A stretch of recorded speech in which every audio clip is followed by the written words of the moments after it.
Hello बच्चों, तो चलिए इस प्रश्न को पढ़ते हैं। मूल बिंदु O से जाने वाली रेखाओं OA तथा OB की दिक् कोजाएं क्रमशः 1, -2, तथा 3, -2, 3 के अनुक्रमानुपाती हैं। समतल AOB के अभिलंब के दिक् अनुपात हैं। तो यहाँ पर देखो, हमें चारों विकल्पों में से सही विकल्प का चयन करना है। ठीक है, तो प्रश्न में आगे बढ़ने से पहले इस प्रश्न से संबंधित जो मुख्य अवधारणा है उसकी हम चर्चा कर लेते हैं। तो देखो, मुख्य अवधारणा क्या हो जाएगी। हम जानते हैं कि A सदिश क्रॉस में B सदिश, A सदिश तथा B सदिश दोनों के अभिलंबवत होता है। दोनों के अभिलंबवत होता है। ठीक है, तो अब देखो, यहां पर हमारे पास मूल बिंदु O है। तो मूल बिंदु के निर्देशांक 0,0,0 होते हैं ना।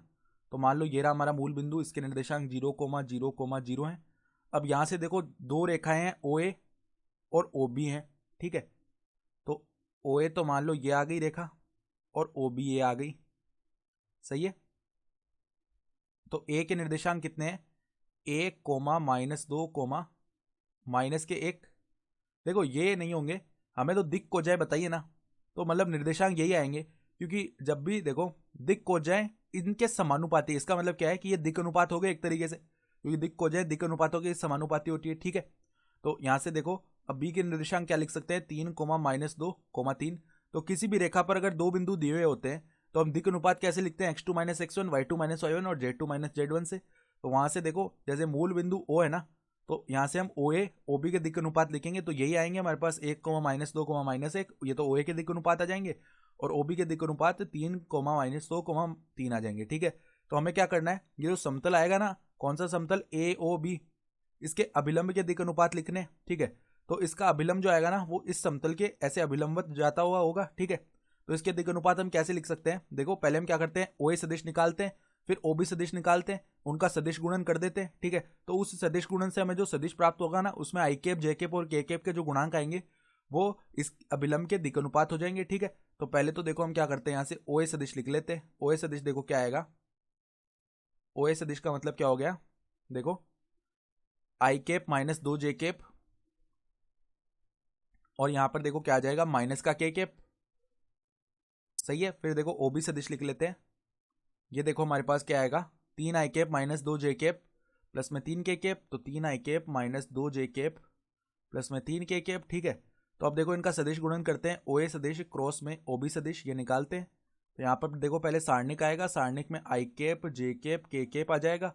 फिर यहाँ पर 1, -2, -1 और 3, -2, 3 आ जाएगा। अब देखो यहाँ पर पहली पंक्ति के अनुदिश प्रसार करते हैं तो I कैप आया।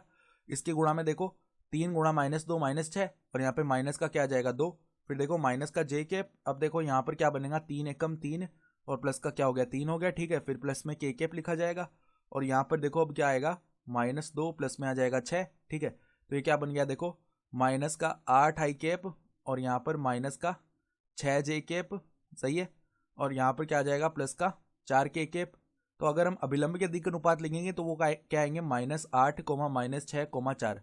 तो अब देखो हम क्या करते हैं? 2 से विभाजन कर देते हैं। तो यहाँ पर देखो -4, -3, 2, क्योंकि अनुपात के रूप में ही है, तो संपूर्ण यहाँ पर जितने भी अनुपात है सब में हम 2 से विभाजन करेंगे तो -4, -3, 2 ये आ जाएंगे दिक् अनुपात। तो अगर देखो हम विकल्प देखना चाहें तो देखो -4, -3, में 2 ये बनेगा।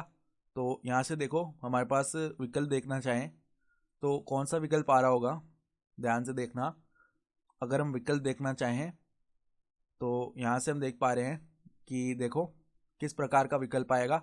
हम क्या करते हैं? देखो, -1 से भी गुणा कर सकते हैं संपूर्ण इस अनुपात में, तो 4, 3, -2 ये भी तो लिख सकते हैं इसे। ठीक है, तो अगर विकल्प देखें तो विकल्प जो डी है ना, वो हमारा सही विकल्प आ रहा है। ठीक है, तो आशा करता हूँ कि आपको ये प्रश्न समझ में आया होगा। धन्यवाद।